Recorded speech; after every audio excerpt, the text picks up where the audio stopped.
What is 1 unit of electricity?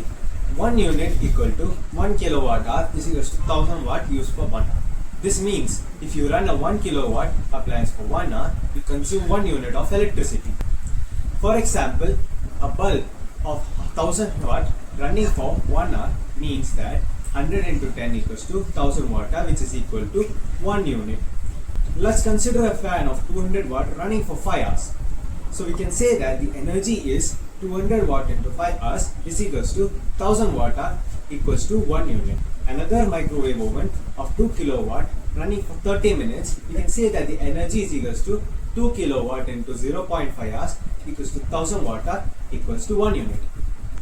Let's discuss what's the difference between energy and power.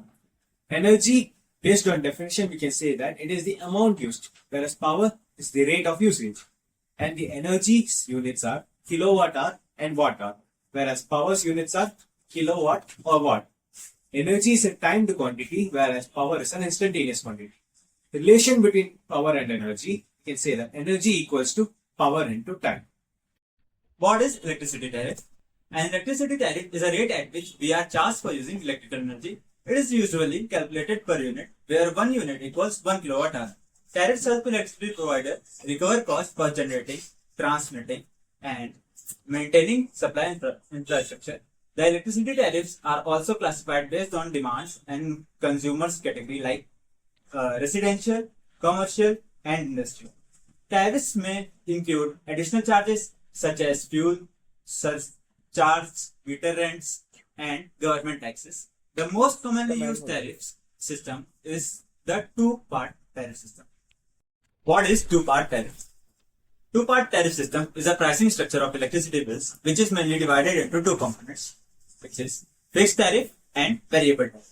Fixed charges are based on the connected loads. That's the maximum power your home or premises are allowed to draw. Even if you don't use electricity, this charge applies every month.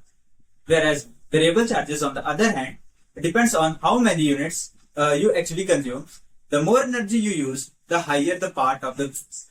So, the final electricity bills equals fixed charge plus variable charge. This is the difference between fixed tariff system and a variable tariff system. Based on pricing, in fixed tariff system, prices per kilowatt hour is consistent, whereas in variable tariff system, prices per kilowatt hour is dependent on wholesale price and market fluctuation. Based on predictability, fixed tariff system offers predictable monthly bills, whereas variable tariff system offers varying monthly bills. Based on risk, this tariff protects you from market spike but doesn't benefit from market drops, whereas in variable tariffs allow us or you to save money but also has risk of market spikes. Based on flexibility, fixed tariff requires commitment to long-term plans, whereas variable tariff doesn't require such long-term plans. Now let's understand two-part tariff with an example. Consider a house in Bangalore with 4 kilowatt load that consumes 50 units of electricity. The government fixed rate is rupees 120 up to 50 kilowatt. Energy rate is rupees 0.6 per kilowatt. Now let's do the calculation. Fixed charge is load into fixed rate per load. That is 4 into 120, 480 rupees.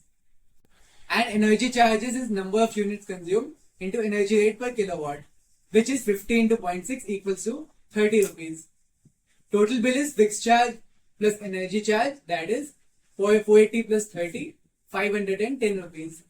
The connected load affects your fixed charge even if you don't use much electricity.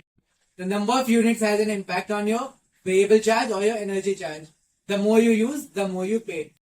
Let's take another example. Another house of 2 kilowatt load consumes 25 units of electricity.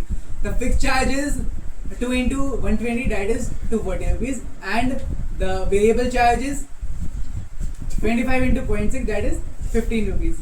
The total charge is sum of fixed charge and variable charge, that is 240 plus 15, 255 rupees. But significance of two-part tariffs. Some costs don't depend on how much electricity you use, like wiring, meters, transformer, maintenance, and staff salaries. These are fixed costs, and they need to be paid even if no electricity is consumed. On the other hand, costs like fuels and generation increase with usage. These are variable costs. By splitting the tariffs into a fixed charge and a variable charge, utilities ensure both reliable power supply and fair billing. It gives stability to the power company and it makes billing predictable and transparent for consumers.